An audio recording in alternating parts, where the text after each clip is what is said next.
Have you ever heard of lack of money is a little bit of a problem? You know what? Lack of money, it's never, ever, ever a problem. What do I mean by that? Lack of money is simply a symptom of the problem, but it's not the cause of the problem. What the problem really is lack of skill. Have you ever heard stories of lottery winners who suddenly have a windfall of money coming into their lives, millions and millions of dollars, only found themselves a few years later broke, bankrupt, actually sometimes worse off when they were financially?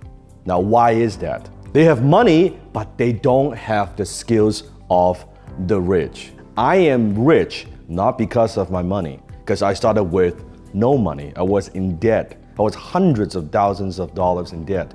I am rich because of my skills. So today I'm going to teach you the 7 skills that I have mastered. The 7 skills that I believe you need to understand and master if you want to be rich. Now, as I go through each skill, I want you to ask yourself the question and comment below and rate yourself from a 0 to 10. 0 being like absolutely horrible, like you suck, and 10 being world class. So here we go. Skill number 1, the ability to talk to customers persuasively.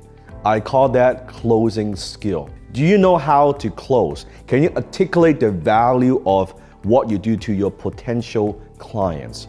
Do you know how to ask powerful questions that compel people to buy? Are you comfortable talking to strangers, presenting your ideas, demonstrating your product or service? Closing skill, I believe it's one of the most important, if not the most important skills you need to master if you want to be rich. When you're talking to customers, you're closing. When you're talking to vendors, trying to persuade them to give you better terms, guess what? You are closing.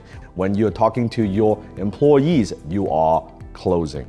So that's skill number 1.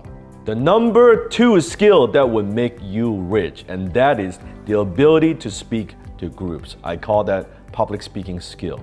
You see, do you know the number 1 fear that most people have in life? It's not snake and it's not even death.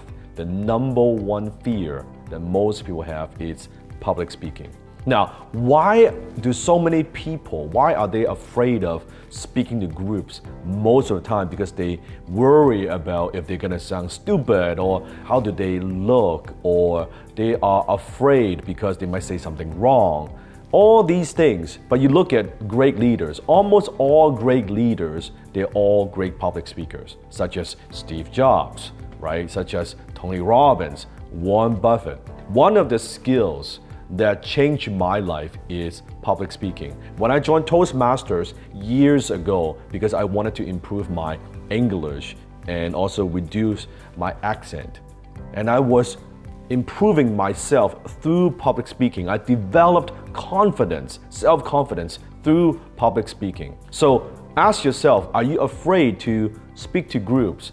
Do you know how to present your ideas to groups? Can you communicate with conviction and certainty? Can you interact with your audience? Maybe you get sweaty palms. Maybe you were like me in the beginning, like your face would turn pale, right? Your knees would be locked. That's okay. It is a learnable skill. But in order to be rich, public speaking is one of the most valuable skills that you must master. The third skill that will make you rich, and that is the ability to communicate with words in print, or what I call persuasion in print. I refer that as your copywriting skill. Now notice I said copywriting skill. Now copywriting, I'm not talking about being all grammatically correct, although it's good to do that. But I'm not talking about what you learn in school, the academic writing. I'm talking about communication. I'm talking about maybe it's your webpage, your video. I'm talking about your email. How do you communicate with the written words? Now, why is this so important? Because in day-to-day communication, the emails you send or the social media posts or the agreement, the contract, your LinkedIn post or your blog, a lot of that is written communication. And when you know how to communicate effectively through the written words, it gives you a tremendous amount of leverage. Let me give you a perfect example. Let's say you create a social media post and you have a decent amount of following. That gives you leverage because what you say and what you write, that is seen by hundreds of people, thousands of people. In my case, it could be millions of people. In fact, copywriting is the very first skill that I developed as young Dan Lok, and that's the skill that changed my life. That's how I went from losing money and not making enough money to earning $10,000 a month in my early 20s. So copywriting. Now that is not taught in school. School taught us writing, but it didn't teach us copywriting. So that's skill number 3, the ability to communicate with words in print. Skill number 4, and that is the ability to communicate clearly and effectively with your team. I'm talking about your leadership skill. You see, in order to be an effective leader, you also must be an effective communicator. Do you know what the vision it is for your company? And are you communicating that with your team members? Do you communicate clearly the vision to your team? Do you know how to create a good culture within your organization? You see, all that is leadership skill. Business is not a solo sport. Business not only is an intellectual sport, but it's also a team sport. As an organization, you're only as good as your team. It's very, very important to develop that leadership ability, to be able to inspire, to motivate and lead your team. Skill number 5, and that is the ability to manage and organize your time for maximum results. Some people refer that as time management. I refer that as priority management. Because at the end of the day, we all only have 24 hours a day, 7 days a week, and 365 days a year. You cannot actually manage time because we all have the same amount of time. However, what you can manage is your priorities. What are the important things you got to focus on? What are the important things that would move the needle, that will help you move closer to your goals? The problem is school never taught us how do we manage our priorities, right? You're doing your homework, you're taking exams, you're taking care of your family, you're doing a bunch of different things, but most people will never take the time to slow down and look at what we do and ask ourselves, okay, why am I even doing this at all? What is the payoff of these activities? We never ask ourselves those profound questions. And at the end of the day, priority management really is self-management. How do you manage yourself? And if every single day you can manage your time efficiently and effectively, and you focus on just a handful of things, right? There are 2 or 3 things that you know if you keep doing that consistently would get you the results that you want. So rich people understand, they realize the value of their time, and that's why they avoid what I call minimum wage activities. If someone can get the job done costing you less than what your time is worth, we delegate it. So that's skill number 5. Skill number 6, and that is the ability to read financial statements. I call that financial literacy skill. Now, this skill is not taught in school. In school, how do we measure how well we do? Your scorecard. Are you getting A? Are you getting a B? Are you getting a C?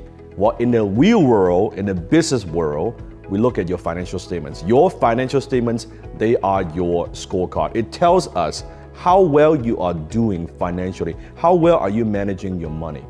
Now, you may be thinking, well, Dan, are you asking me to be an accountant, like take an accounting course or be a bookkeeper, things like that? No, but you do need to understand the language of money. Financial literacy, that's the language of money. How money works, your balance sheet, your income statement, your cash flow statement. When you look at the statement, you just look at the number and say, oh my God, man, I don't know what's going on, or I'm not making enough money this year in this fall, or I'm having a loss this year in business. Or can you read between the lines? What is it telling me? What's the story? How am I managing my money, right? And you need to understand the basics of some of these vocabularies of money: credit score, return on investment, profit and loss. right? Capital gain, capital loss, depreciation. A lot of these words, that's what you have to understand. You cannot improve something you don't measure. So financial literacy, and it's extremely important skill you must master if you want to be rich. Skill number 7, and that is the most important skill out of them all, and that is the ability to manage your own mind. I call that your mindset skill. Frustration, negativity, fear, envy, depression, limiting belief, procrastination. How do you manage your emotions? How do you manage your mind? You see, you could get all the other 6 skills right, and you can master all other 6 skills, but if you don't have your mindset right, it's not going to work. I've said it many times. The book Napoleon Hill wrote, it's called Think and Grow Rich. Part of thinking is managing your mind. What are you feeding in your mind? How many times you know exactly what you need to do to accomplish your goal, to achieve results, but you cannot get yourself to do it because of procrastination? Maybe how many times in your life you have opportunities slip through your fingers and you cannot get yourself to step up and take action because of self-limiting belief? Or what about how many times that you know that other people believe in you, but you don't believe in yourself because of self-limiting belief? That's all mindset skill. So those are the 7 skills that will make you rich. If you want to know how it went from a poverty consciousness, a poverty mindset to a millionaire mindset, click the link below or somewhere on this page. I'm going to train you on it.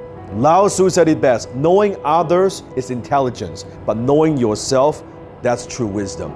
Mastering others is strength, but mastering yourself, that's true power.